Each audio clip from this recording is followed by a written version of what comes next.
am on my way home now from the barn. It's 2:30. What a weird day. So we know that there's a ton of rain coming tomorrow. We had to postpone our open house.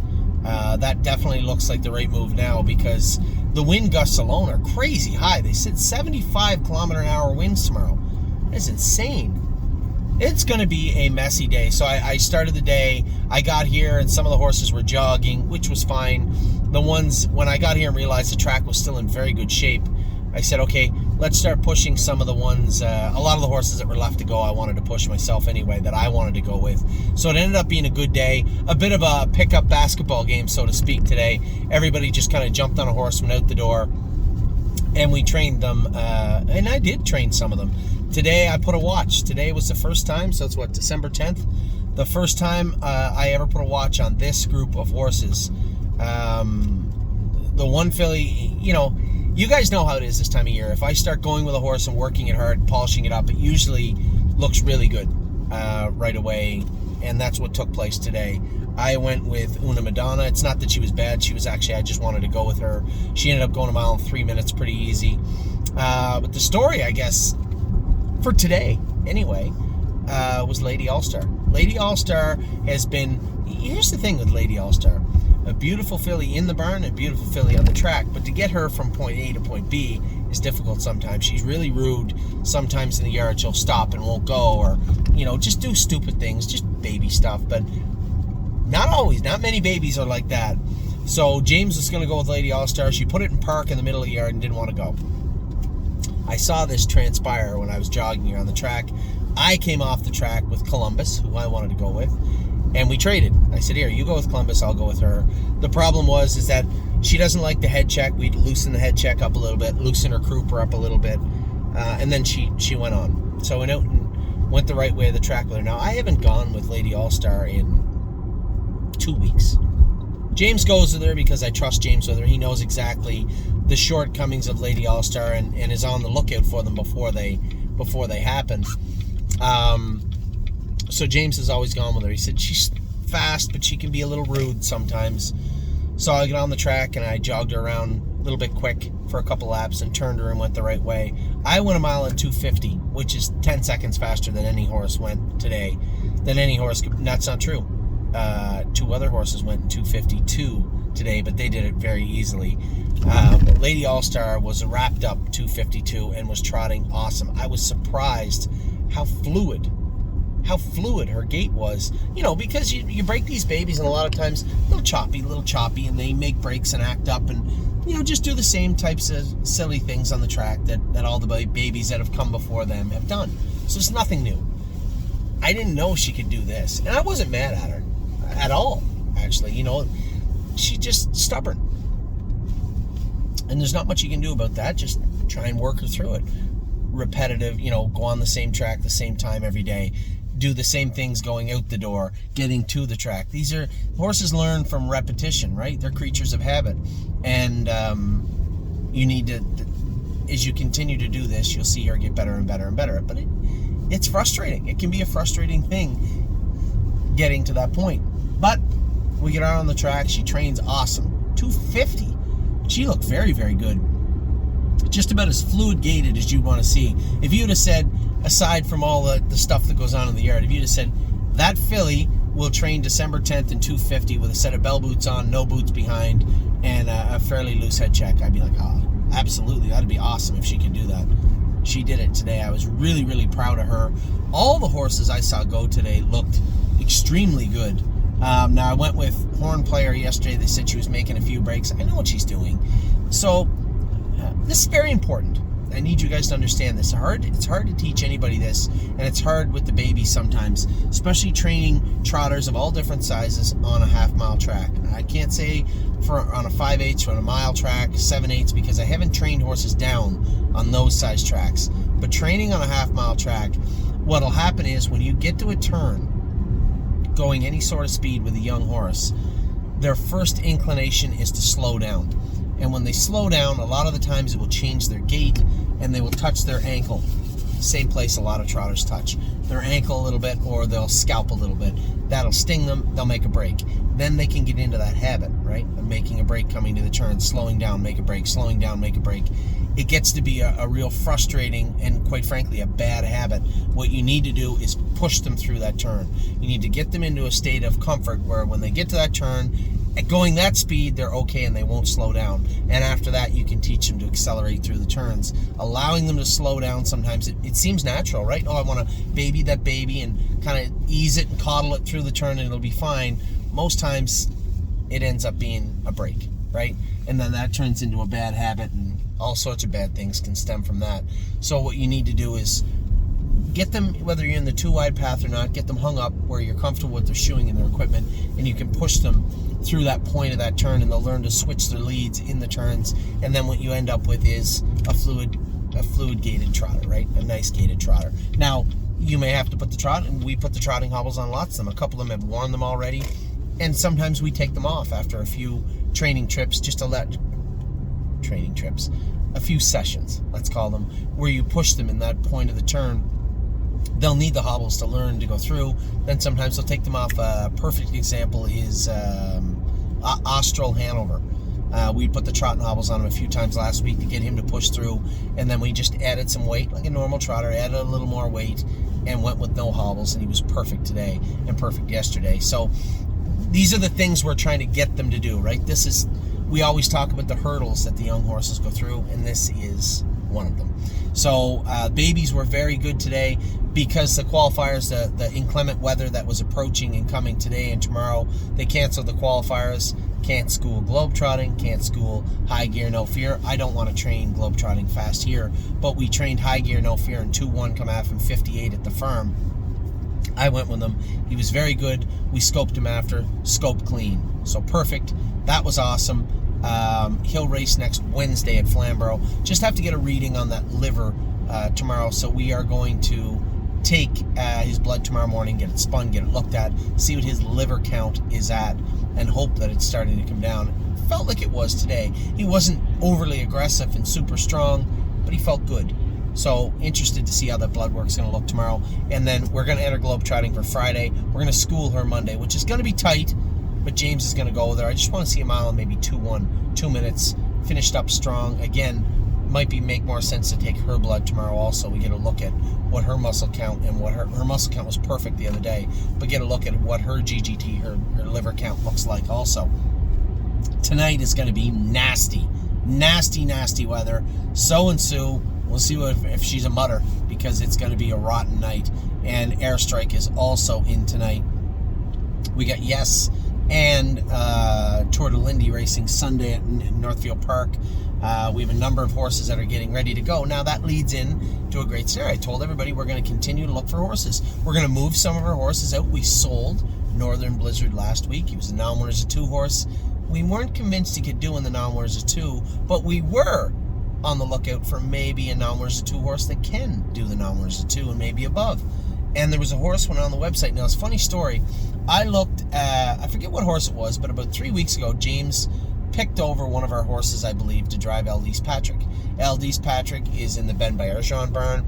I looked him up. He was a $50,000 yearling that Tom and Elizabeth Rankin bought. They big supporters of horse racing and good clients of Ben.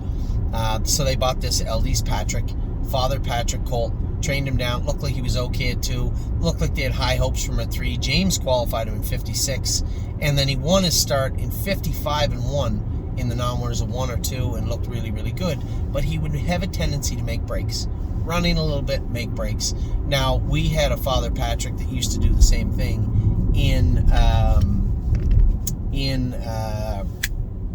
Harness AM. She wore the hobbles at 2, didn't need them at the end of her 3-year-old season, but again, she would run in. When she ran in, her knees were bothering her a little bit, and her right front foot would bother her a little bit. Amy's dad is behind me and just caught a red light, so I'll wait for him. He's visiting, up here visiting, and is coming to lunch with us. So, Eldest Patrick, I thought, I know what we got for Northern Blizzard, and I thought if we could get Eldest Patrick for 20 to 25% less, that would be a good bargain. First time I ever saw this, they must have had a reserve on LD's Patrick, because last night before I went to, well, I didn't go to bed, but before I went up to my room, I had bid $13,400 for him, and it come up reserve not met. I've never seen it happen before, so clearly they put a reserve on him. I bid 14, reserve not met. I bid 14.5, 15. At this point, I'm thinking the horse is worth 20. For sure he's worth 20. In my mind, he's worth 20. I don't know what the reserve is. The reserve ended up being $17,000. $16,900 likely they had a reserve on him, which is fair. That's just for you out there. That's almost Amish price right now for that horse. So I bid $17,000 right on. I went to bed. Because, I mean, what's the point? If every time you bid it pops up reserve not met, what's the point? Why didn't you just start him at 17? I guess. It doesn't really matter. Who cares? So I bid 17. I go to bed. We go with all the babies today. I'm pumped. I just come off the track with High Gear, No Fear. I watched Locatelli train. He looked great. White Tiger looked good on the track. We had a great day. So I'm pumped, and it just dawns on me, this auction. I think I missed it. I go into my text first. Remember what happened with the filly 2-3 weeks ago? Maybe it was Airstrike a month ago. I forgot to bid, same thing, and usually they'll send you a text message. You've been outbid. I didn't get that text message. Look at my text messages. I said, oh, I must have got the horse. It's 20 after 1. I must have got him. I opened my phone up. 3 minutes left in the auction. I still had the bid. Now, I don't know how there was 3 minutes left. It must have been 1:27. I thought it ended at 1, but it ended at 1:30, I guess. I wait. With a minute left, somebody bids. I'm not surprised. I'm surprised that I still had the winning bid at this point. For somebody to bid, it's not that shocking. As I said to you, I like the horse. For 20, easy. Somebody bid 17.2, 17.4. Now people start bidding on. Why do you wait till a minute left is beyond me. Just bid on the horse. 17.4, 17.6. I bid 17.8. It's going back and forth a little bit. We get to 18.4. I think I have the $18,400 bid. And with 10 seconds left in the auction, somebody bids. If you're out there, whoever you are watching this video, you're an idiot. In case you're wondering. It's just, why do you do that? Why would somebody wait till 5 seconds left? Did they get a chuckle out of it? I don't know. I think it's the stupidest thing in the world. But anyway, somebody bids with 10 seconds left. 18.6. I bid 18.8. Right away, I bid 18.8. 3 seconds left. Somebody bids 19,000. 3 seconds. Same person. Clearly the same tool. 3 seconds left. They bid. I bid 19.2. I think I got him for 19.2. I bid 19.2 and I get the horse. So I can't see who the bidder was. Don't really care. If you get a kick out of that, that's cool. Whatever. I don't think it's that cool, but whatever. So we get the horse. Now, so we bought the horse for about 26% less than what we got for that one, what we got for Northern Blizzard. And this, quite frankly, I mean to be rude, but this horse looks like a better horse. 1, he's by a better sire. 2, he's already taken American 55. Now, he has made a lot of breaks, but Northern Blizzard wasn't shy at making breaks either. He was no stranger to the gallop also. So I think we traded up for 26% less. It's pretty much how I see it. I know a number of people have spoken up for LD's Patrick. I had mentioned to some people that I was looking to bid, and some other people had said, hey, I know you're actively looking for racehorses, whether it's a really good horse or a horse that fits the bill, somebody that's going to do us some good. Let me know. I want to be involved. So for everybody out there who is in that group, I'm going to message those people. I don't know how much of LD's Patrick is going to actually be left, but you're welcome to whatever shares you want of LD's Patrick at 19,200 USD. You're going to have to, for those of you buying through the stable, we're going to have to change that into Canadian, but he was purchased by the stable. What's the plan with him? I have to call, just got a text message, let me know who the farm manager was to call. I'm going to call the farm manager. If the horse had been jogging, which he may or may not have, I assume he has, If he has not, been jogging, then he can't race next week. If he has been jogging, we can probably put him in to go next Thursday at the earliest. Now, it doesn't give us a lot of time to work with him, but I don't really think there's a whole lot to work with. He's going to change his shoes a little bit, change his equipment. I've seen a number of his races. They all look the same. We'll probably jog him tomorrow in the rain. He might have to.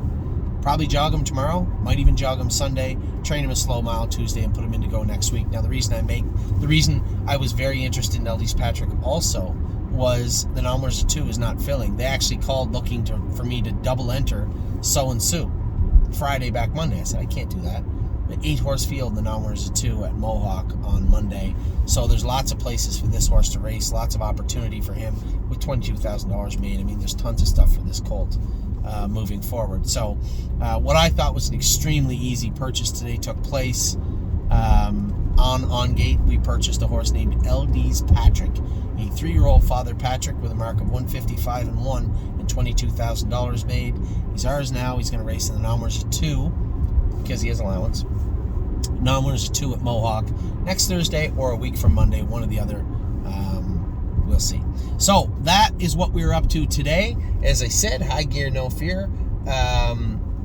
Trained awesome today, 2-1, last time 58 and a bit. Didn't bleed, no mucus, no issues with his airway. We'll take his blood tomorrow. He'll be in to go next Wednesday at Flamborough Downs. Also, the open house. Well, I'm glad now after looking at what's coming on the radar. I'm very happy that we moved the open house from tomorrow, which would have been the 11th, to the 24th. I know we did have one client in particular said that, you know, he's got a lot of stuff he has going on on Christmas Eve. We all do, right? We all do. Our clients do, our caretakers do, but at the same time, we want to put on a quality production for everybody. And to do that, we need to have a good day. We need to have a good weather day. And it looks like the 24th, from what I can see, about +1 in sun. Might be a little tacky, maybe.